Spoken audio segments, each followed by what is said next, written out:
La délivrance par les faits, c'est une procédure céleste manifestée sur la terre par l'homme qui est... Voilà, nous parlons toujours du fait. Voilà, je crois que Grady doit s'intéresser à la situation si ça dérange ici. Voilà, c'est très important.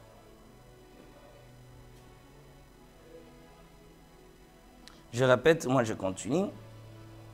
C'est une procédure céleste manifestée sur la terre par l'homme qui allume le fait céleste dans sa vie afin de faire valoir ses droits suprêmes liés à la volonté de Dieu que les agents maléfiques avaient usé de confisquer par des réclamations sataniques. Je répète encore.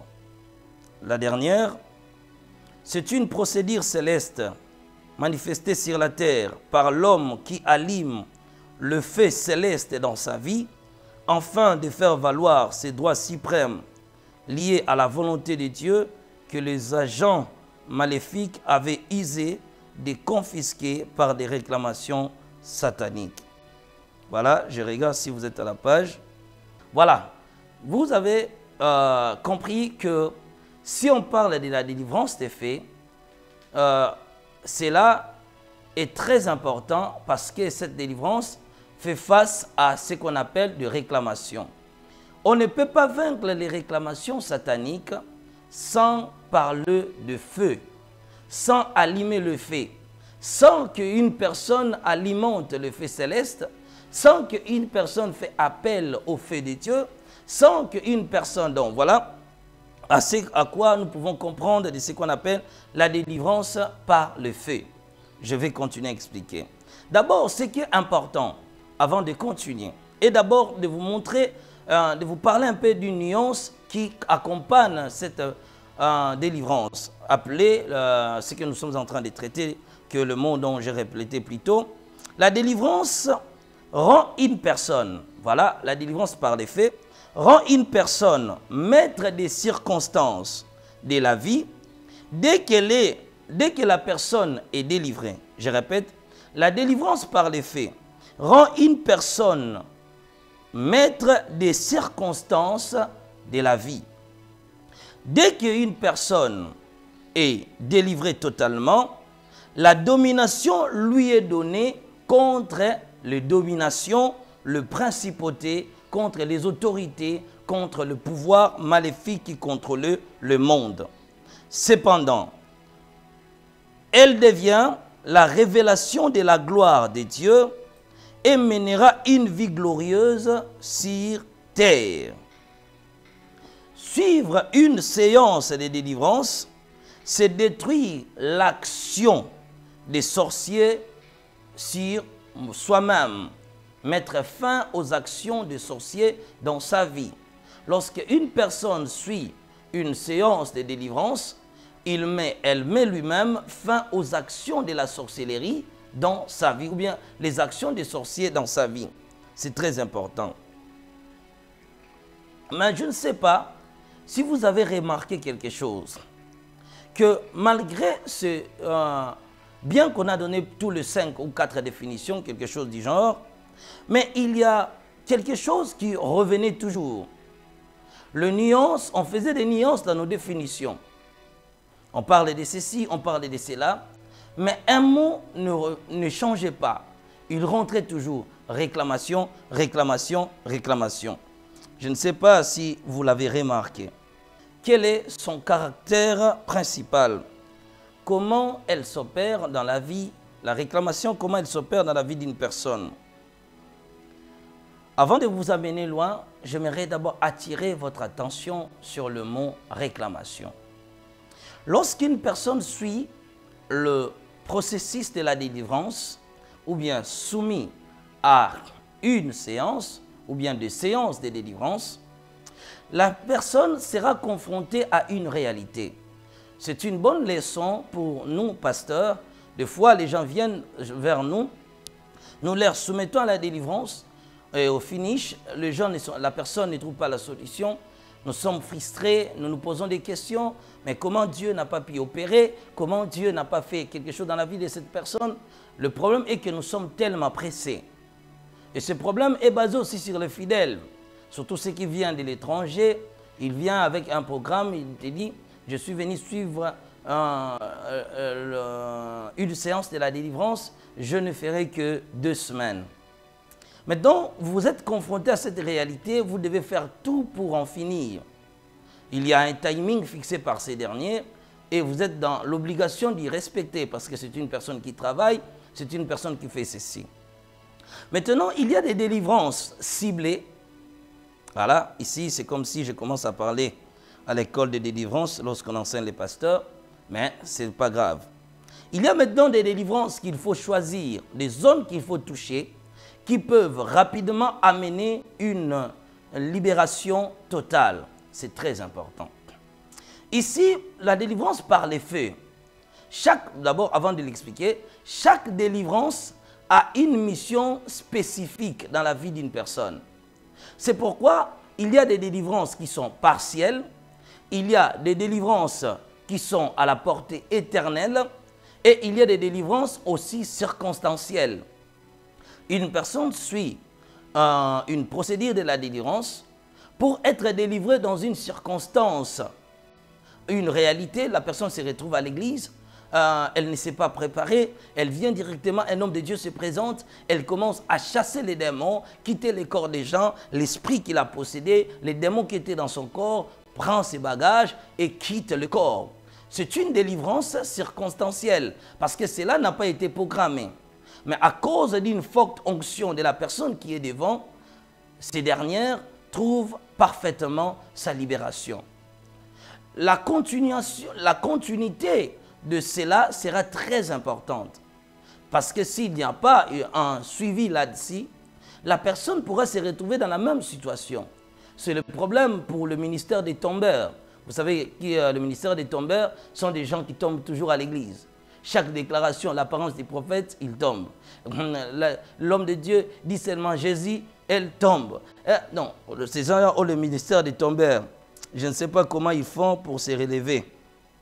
Mais tous les jours, il y a des gens que je connais déjà à l'église, chaque fois que je me tiens devant et que je déclare, et vont finalement toujours tomber.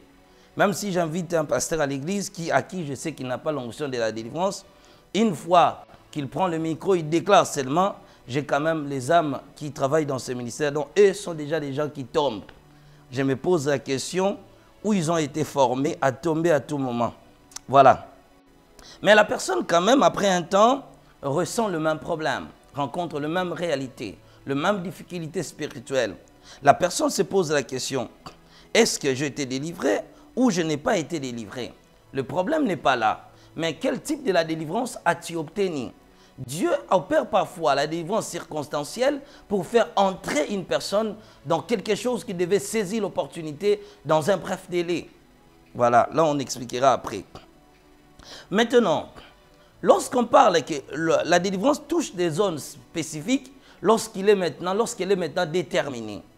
Quand on entre dans la délivrance par le fait, on fait face à ce que nous appelons des réclamations sataniques. C'est pourquoi une personne qui avait autrefois des réclamations, par exemple du mariage, Dieu l'a fait grâce, elle a trouvé la chose souhaitée, et après, elle rencontre un autre problème d'enfantement, ainsi de suite, et des opportunités, on parle des réclamations. Mais comment finir avec les réclamations dans la vie d'une personne? Pour en finir avec cela, Dieu a institué ce qu'on appelle une branche dans la délivrance du jugement appelée la délivrance par les faits.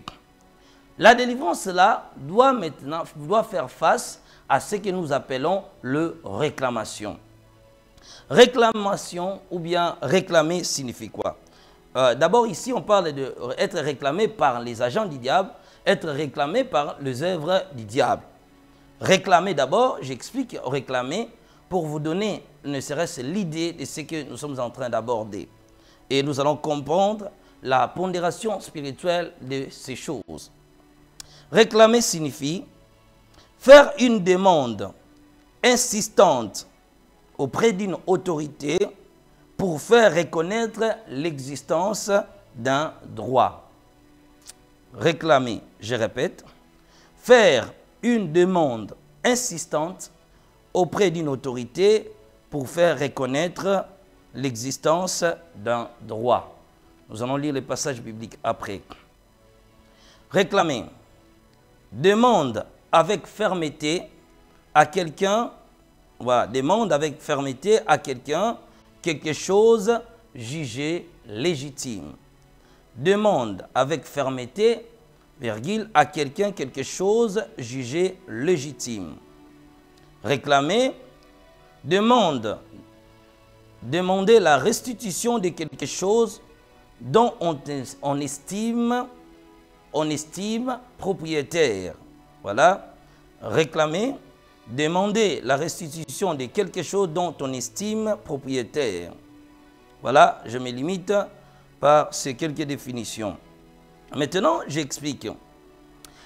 La théorie de la réclamation satanique, que nous sommes toujours en train, dans l'expression de parler, tout le monde en parle, les démons, les sorciers, tous ces agents du diable, d'où vient cette théorie de réclamation satanique?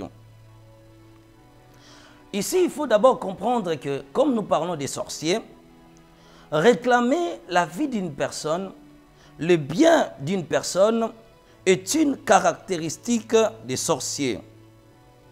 Les sorciers sont des agents du diable qui travaillent nuit et jour, ils sont infatigables, déterminés à réclamer le bien des hommes, la vie, la prospérité, la destinée, les opportunités d'un homme, avec l'intention funeste de le nuire. C'est très important. Les sorciers maintenant, à qui ils font leur réclamation? Je vais vous expliquer. Premièrement, je donne l'exemple de ces deux choses. Dans leur viseur, ce téléphone apparaît. Lui, ici, c'est un sorcier. Il veut finir avec la vie de ce téléphone. Il veut en finir avec son histoire. Il réclame dans la vie de ce téléphone que lui a les droits. Un droit justifiable. Il pousse des arguments solides. Il dit que ce téléphone lui appartient. Et que selon le droit, on doit la restituer ou bien le restituer le téléphone. Parce que le téléphone lui revient du droit. Comment cela s'est passé? Le téléphone n'a pas la même nature que l'objet que je tiens ici. Comment cet objet peut-il réclamer les téléphones lui appartenant? C'est tout à fait inadmissible. Mais lui continue de faire des insistances, des demandes insistantes auprès d'une autorité. L'autorité, je ne sais pas qui je vais choisir, l'autorité c'est moi. Les deux personnes se présentent, ils disent ceci, moi, la première personne dit, moi je réclame que le téléphone me revient du droit. Ces téléphones m'appartiennent. Le téléphone ne comprend pas, je ne suis pas de la même nature avec cet objet, mais comment il peut me réclamer que je suis à lui? Et les sorciers ne font pas les demandes directement au téléphone, les sorciers font directement demande à l'autorité. Est-ce que quelqu'un me suit? Il fait maintenant sa demande à l'autorité. Que j'ai besoin de ce téléphone. Ce téléphone me revient du droit. Ce téléphone est à moi. Ce téléphone est à moi. Ce téléphone est à moi. Nous allons lire un passage biblique avant de mieux vous expliquer. Voilà, je crois que nous devons aller ensemble dans le livre de Luc chapitre 22, le verset 31. Luc chapitre 22, le verset 31. Le Seigneur dit, Simon, Simon, Satan vous a réclamé pour vous cribler comme le froment. Je répète les passages. Luc chapitre 22, le verset 31.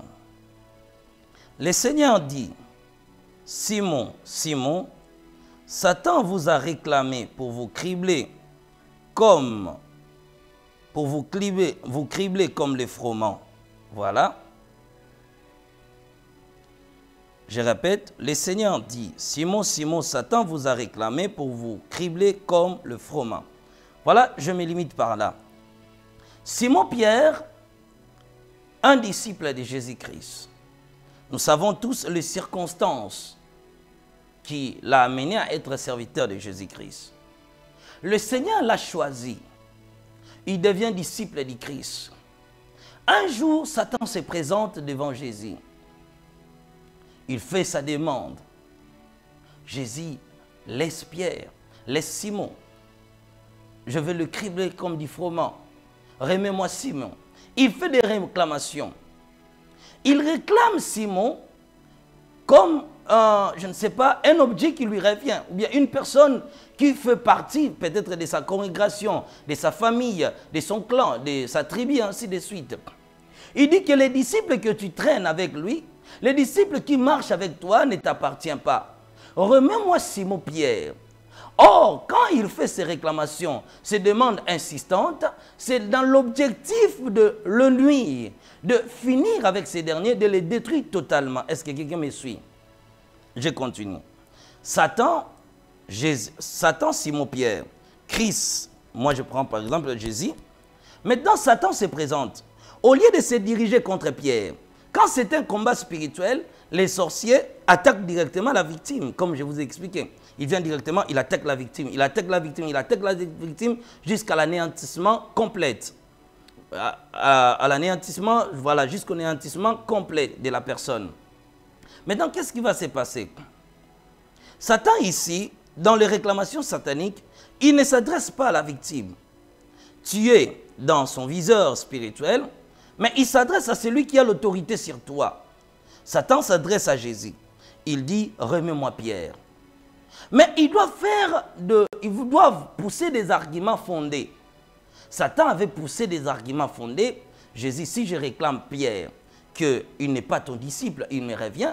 Voilà ce que Pierre a fait. Voilà ce qu'il a cité, tout ce que lui-même pouvait énumérer dans la Bible ne nous a pas révélé cela.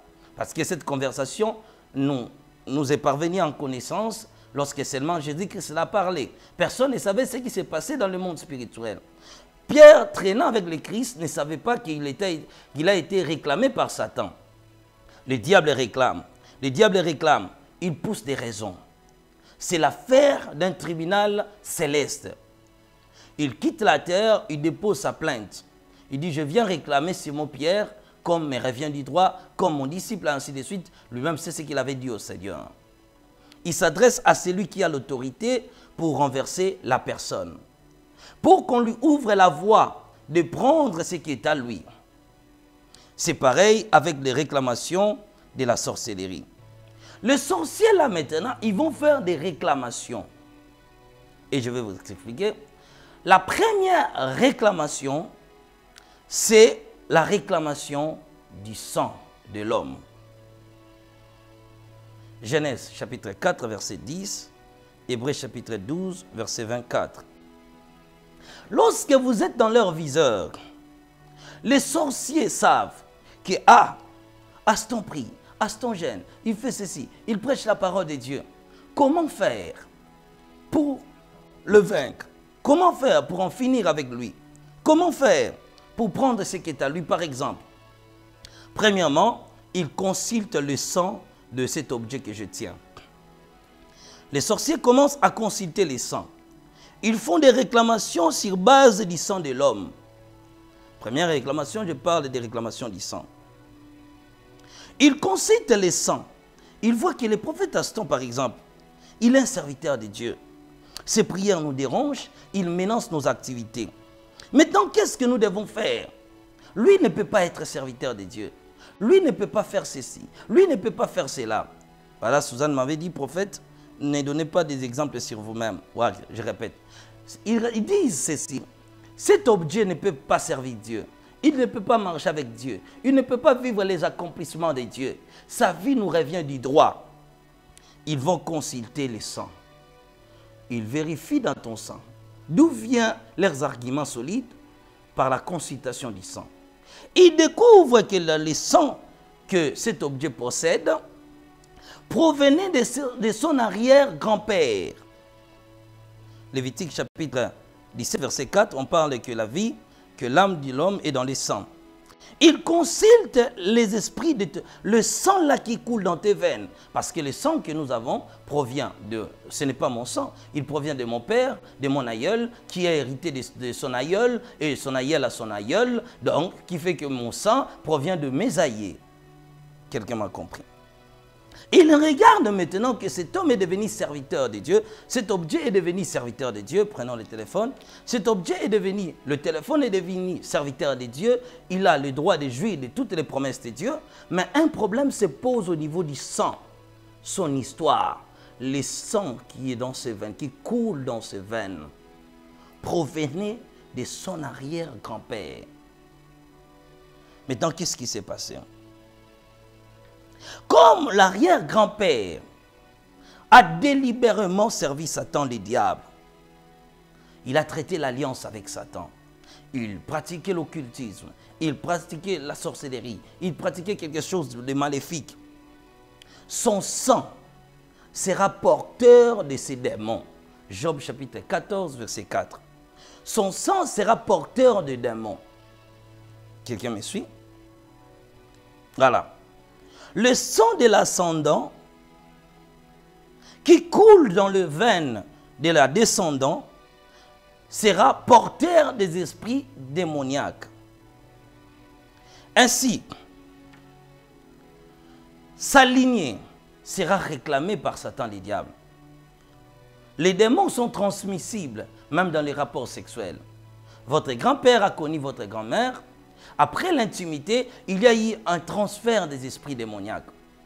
Les démons vont quitter le veine de votre grand-père, sont entrés dans son sang.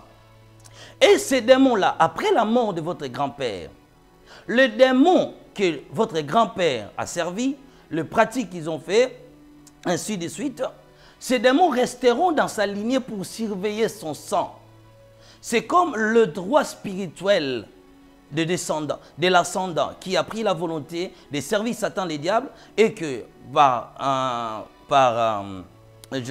accord, contrat, ainsi de suite, sa descendance doivent maintenant servir Satan le diable. C'est un sang déjà conquis parce que nous sommes dans deux royaumes différents. Et ces deux royaumes réclament la possession des êtres humains.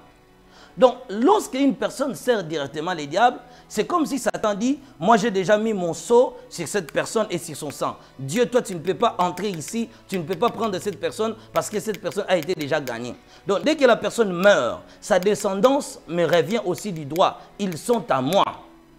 Est-ce que quelqu'un me suit? Donc, le diable limite l'action de Dieu sur cette famille. Que ici, Dieu, tu ne peux pas entrer parce que moi j'avais déjà gagné cette famille. Leur grand-père était mon serviteur, mes démons sont dans cette famille, ils surveillent le sang de tout le monde. Lorsqu'une personne là commence à chercher Dieu, les réclamations vont commencer à se produire. Que toi, tu ne peux pas suivre cette voie, tu dois rentrer ici. Pourquoi? Parce que ton grand-père vous a livré déjà à nous. Les démons sont là. Leur travail consistera à faire quoi? Consistera à établir un type de réclamation généralisée. Vous voyez, toute la famille, vous avez le même problème. Toi, tu as le problème d'avortement, ta soeur a le problème d'avortement, l'autre est là, similaire. Tu as un problème de mari de nuit, vous regardez bien dans la famille, vous voyez que vous êtes au moins au nombre de 15, vous subissez le même problème. Et ceux qui sont mariés et ceux qui ne sont pas mariés ont le même type de maladie. Les démons que votre grand-père avait servis vont maintenant établir, je ne sais pas, ils vont établir maintenant un type de réclamation généralisée sur toute la famille. Vous serez maintenant liés par ce même type de réclamation. Voilà. Voilà, c'est très important. Ce type de réclamation généralisée permet facilement à vous repérer et à vous identifier spirituellement. Partout où vous vous retrouvez, vous rencontrez un sorcier qui te voit, ah, elle est servante de Dieu, je vois la lumière, mais derrière elle, il y a des esprits qui réclament, toi tu dois rentrer, toi tu dois rentrer, toi tu dois rentrer. Maintenant, ta persistance de suivre les chemins de Dieu suscitera ce qu'on appelle des combats spirituels dans ta vie. Voilà. Pourquoi? Parce que dans votre famille, votre grand-père qui a servi les diables, vous avez hérité les sangs des démons, les sangs des esprits démoniaques. Vous devez en réalité servir l'ennemi. Et vous allez subir le type de réclamation généralisée. Une situation qu'on trouve chez tout le monde, dans toute la famille. Mais toi, tu t'es démarqué parce que tu as donné ta vie à Dieu. Et les démons, les sorciers maintenant, les esprits vont se servir de cela, de cette situation-là pour continuer à vous réclamer, à réclamer votre bonheur, à réclamer votre vie. Les esprits servis par votre grand-père, qui sont restés dans votre famille, vont maintenant perpétuer les réclamations sataniques sur tout le monde. Sur chaque génération, ils vont perpétuer le même combat. Les combats qui étaient chez ton père, passera par toi, passera ainsi de suite. Donc toute la famille seront toujours réclamées. Ainsi, ils vont faire quoi? Ils vont établir ce qu'on appelle un cycle maléfique. Un cycle maléfique sera conservé sur toute la famille. Voilà. Maintenant, les réclamations là serviront à quoi? À mettre la pression sur la victime, la personne visée, qu'il ne doit pas continuer, la personne là, elle ne doit pas continuer à suivre le chemin de Dieu. Elle doit au préalable remplir la mission démoniaque sur la terre. Est-ce que quelqu'un me suit? Et la persistance, si la personne obéit toujours pas aux ordres maléfiques, ils vont continuer à faire des insistances, des demandes auprès des démons. Ramenez-nous cette personne. Et les démons vont commencer à transférer votre sang dans leur royaume, à transférer ce qui est à vous. Alors cela permettra aux démons ou aux sorciers facilement de vous récupérer. De récupérer ce qui est à vous. On vous réclame à cause du sang. Bref, pour comprendre, on vous réclame à cause de votre sang. Vous avez hérité la vie de votre père. Maintenant, votre père n'a pas servi les diables. On va arriver. On parlera de ce point. On vous réclame à cause de votre lignée. On réclame aussi des personnes qui sont placées, qui sont haut placées. Par exemple, dans chaque famille, il y a des personnes que Dieu a tellement élevées qui seront utiles pour tout le monde. Des personnes qui doivent remplir une mission glorieuse sur la terre. Par exemple, servir Dieu. Ce sont des gens qui prient beaucoup, qui sont facilement confrontés à des réclamations sataniques à cause de votre rang, à cause de votre position spirituelle. Les gens qui sont appelés par Dieu, les gens qui ont une mission accomplie sur la terre, sont des cibles privilégiées de Satan, les diables, les cibles privilégiées des sorciers. C'est à eux qu'on retrouve facilement des réclamations. Il a un problème d'enfantement. Pourquoi? Parce que ses grossesses sont réclamées. Ils ont un problème, sa vie est réclamée, ainsi de suite. À cause de votre position, vos sangs s'élèveront contre vous et le sang maintenant va vous combattre. Maintenant encore, parlons d'un autre aspect. Ton père qui n'était pas sorcier, de son vivant, faisait des vœux, ainsi de suite, des déclarations, ainsi de suite. Et les sorciers vont faire recours à ces engagements non respectés pour les réclamer dans ta vie. C'est de là que viennent aussi les réclamations. Les réclamations encore de la sorcellerie ou bien les réclamations sataniques proviennent aussi de nos propres engagements. Ecclésiaste chapitre 5, verset 5. Les gens, prenons le cas d'une personne qui fait un engagement à l'église. Il arrive à l'église, la personne, elle arrive à l'église, elle dit, pasteur, moi je prends l'engagement, je vais acheter, je ne sais pas, choisir quoi à l'église, je vais acheter 50 Bibles pour 50 personnes. Elle prend son engagement. En sortant de l'église, elle arrive quelque part chez sa soeur, chez sa tante, je ne sais comment vous expliquer. Elle arrive, elle trouve sa tante en train de regarder la thérapie spirituelle. En regardant la thérapie, la personne était tellement intéressée. Elle a dit, en tout cas, ce message est très profond. Ah oui, moi je suis le prophète Aston. Hein. Ah oui, c'est mon pasteur. Ah, il prêche bien. Chez nous à l'église, on ne prêche pas ces choses. Ah d'ailleurs, je quitte à moi cette église. Ah, quittons cette église. Parce que quand le fidèle quitte une église, Leur premier argument, les pasteurs là n'ont plus l'onction, cette église là n'est plus l'église de Dieu, Dieu l'a rejetée, les pasteurs là ne servent plus Dieu. Maintenant, c'était à peine qu'il revenait de l'église, il a fait un vœu de 50 Bibles. Arrivé chez sa tante, il trouve la thérapie spirituelle, il dit non, je préfère suivre ces pasteurs, je quitte notre église. Et il quitte l'église, prenant des engagements qu'il n'a pas respectés. Cette personne, il quitte l'église. Les sorciers maintenant, qu'est-ce qu'ils feront? Chaque église a l'ange qui le surveille, qu'on appelle l'ange de l'église. L'Apocalypse l'a déjà expliqué, je ne vais pas toucher. L'ange de l'église, il tient compte, il enregistre le vœu, les engagements que nous faisons. Les sorciers iront maintenant vers cet homme. Ils iront plutôt vers cet ange pour lui dire, toi, tu ne sais pas, votre fidèle là, qui a dit qu'il va acheter 50 Bibles, il vient de quitter, il ne viendra plus chez vous. Il commence à suivre la thérapie spirituelle. Il a suivi le prophète Aston. Maintenant, il devait acheter 50 Bibles. Dans votre livre là, toi l'ange, tu sais bien que votre Dieu dit le respect des engagements. Mais lui n'a pas respecté l'engagement. Alors laisse-nous maintenant entrer dans sa vie et la détruire. Les arguments seront fondés. Les non-engagements respectés donnent l'accès aux sorciers. L'ange fera quoi? La personne n'a pas respecté, les critiques s'accompliront et les sorciers auront l'avantage sur toi. Quelqu'un a compris ce que je viens de dire? Parce que tu as quitté cette église. Oh non, j'ai reçu une vision, Dieu m'a montré, ces pasteurs ne servent pas Dieu. Oui, les pasteurs là ne servent pas Dieu. L'engagement ne sert pas Dieu. Est-ce que ton engagement aussi ne sert pas Dieu? Tu t'es engagé toi-même.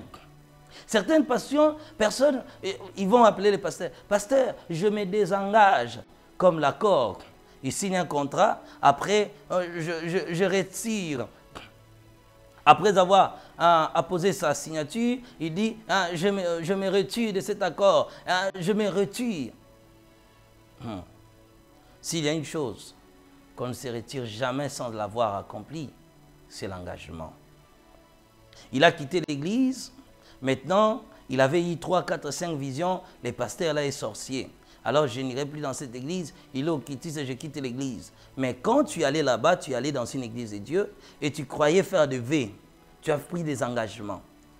Et maintenant, le problème maintenant, l'ange de l'église, qui ne sera plus une protection pour l'accomplissement de ce que Dieu a prévu pour toi, la porte s'ouvrira spirituellement. Mais le problème ici maintenant, à cause de vœux non respectés, les sorciers te feront payer autant qu'ils souhaiteront. S'ils veulent semer la maladie, s'ils veulent semer des problèmes. Donc, c'est ça les réclamations. Est-ce que quelqu'un me suit? Voilà. Ils réclameront ta vie. Le problème des engagements que tu prends toi-même, le jour où tu mourras, tes enfants en payeront aussi le prix. Parce que toi, tu n'as pas respecté les 50 Bibles. Ils te font souffrir, les sorciers vont te frapper, te manipuler, tu rencontres des problèmes depuis que je suis la thérapie, j'ai toujours des combats et les choses ne changent pas. Mais tu as des engagements que tu as pris quelque part, jusqu'à aujourd'hui tu n'as pas respecté. Parce que toi-même tu as donné l'accès aux sorciers. Mais les sorciers vont te manipuler, te torturer, te détruire autant qu'ils le souhaiteront. On dit bien autant qu'ils le souhaiteront. Après ta mort, ils viendront encore demander les 50 Bibles à tes enfants. Après la mort de tes enfants, à tes petits-enfants, ainsi de suite. Donc, nous sommes aussi victimes des réclamations des engagements, pas nocturnes, des réclamations des engagements physiques que nos pères ont pris, ont cautionné, ont pris des dettes quelque part. Ils n'ont jamais respecté. Les dettes là n'étaient pas spirituelles, physiques. Mais les sorciers quelque part qui combattaient votre père ont vu cela. Jusqu'à aujourd'hui, ils continuent à vous réclamer. Je crois vous avoir suffisamment expliqué là-dessus. Les engagements. Voilà. Encore, les réclamations, les sorciers trouveront la voie par ce qu'on appelle la voie du mensonge. Voilà. La personne quitte l'Afrique ici, il arrive en Europe, il dit, ah, je suis un exilé politique chez nous au pays. Il y a des choses qui se passent. J'ai eu un problème avec les gouvernements et surtout le président Kabila. Ah, le président Kabila a eu des problèmes avec les gens. Tous ceux qui sont allés en Europe dans les 18 ans de Kabila, ce n'était qu'ils avaient le problème avec le Kabila. Kabila cherchait à les tuer. Kabila cherchait à les tuer. Ah, Kabila, pardonne tes enfants. Pardonne les Congolais. En tout cas, je te demande pardon pour les Congolais. Parce qu'au jour du jugement, même Dieu leur posera la question. Kabila ne connaît absolument rien. Il ne sait absolument rien. Il ne te connaît même pas. Kabila ne t'a jamais vu. Mais directement, tu arrives en Europe parce que tu veux rester définitivement. C'est Kabila qui est à ma poursuite. Mais madame, messieurs, quel jour même toi tu as déjà rencontré le président? Peut-être à la télévision. Mais tu dis, c'est Kabila qui était derrière toi. Oui, hein, les choses se passent, ok. Les Blancs aussi écrit, oui, oui, bon, Kabila, bon, il faut te protéger, ainsi de suite. Les sorciers là, qui sont derrière toi là, qui te combattent là, qui ne souhaitent pas ton bonheur, qui ne veulent pas te voir, soit te marier, ceci, cela, que je ne vais pas énumérer seulement des choses terrestres, qui ne veulent pas te voir servir Dieu, marcher dans la sanctification là. Ils vont dire, voilà l'occasion favorable. Il a dit que Kabila, et les sorciers là, ce que les sorciers font souvent, ils n'abandonnent jamais. Ils iront rapidement chercher l'esprit de Kabila. Kabila, on a trouvé quelqu'un en Europe, il a dit que c'est toi qui voulait le tuer. L'esprit de Kabila ne sait absolument rien. Il dit, moi je ne le connais même pas, je ne l'ai jamais vu. Ok, ils vont rentrer. Quand toi tu fais ta prière, les sorciers commencent à dire, mais comment le ciel veut exaucer une personne pareille qui ment que Kabila était à sa poursuite? Maintenant, comment il peut obtenir les bonnes choses? C'est le signe majeur des prières non exaucées. Est-ce que quelqu'un m'a compris? Je parle à quelqu'un? Voilà. Le signe des prières non exaucées, c'est le mensonge là. Le mensonge donne la possession de tes biens à l'adversité. Est-ce que je parle à quelqu'un? Quand tu fais ta prière, toutes tes réponses, le ciel te répondra, bien sûr, et tes biens seront la propriété de tes ennemis. Ils régneront à ta place. Est-ce que je parle à quelqu'un? Ils régneront à ta place, ils jouiront de ce qui est à toi. C'est comme ça l'histoire des réclamations. La délivrance par les faits a pour objectif de réveiller la personne, de créer un réveil personnel. Je répète, la délivrance par les faits a pour objectif de créer ou bien de manifester un réveil personnel dans l'homme ou bien l'homme. C'est ça son objectif. Mais lorsque maintenant tu veux suivre le processus de la délivrance par les faits, tu dois remplir les conditions dont je vais énumérer maintenant. Voici comment obtenir la délivrance par les faits. Première chose, il faut faire ce qu'on appelle l'auto-évaluation spirituelle. Faire l'auto-évaluation spirituelle. Voilà. L'auto-évaluation spirituelle. Je répète, faire l'auto-évaluation spirituelle. Première chose, lorsque tu constates que tu as un problème de réclamation spirituelle, il faut faire ce qu'on appelle l'auto-évaluation spirituelle. L'auto-évaluation spirituelle. Premièrement, premier point dans cette auto-évaluation spirituelle, premier tiré, tu te poseras cette question. Est-ce que mes sacrifices équivalent à mes combats?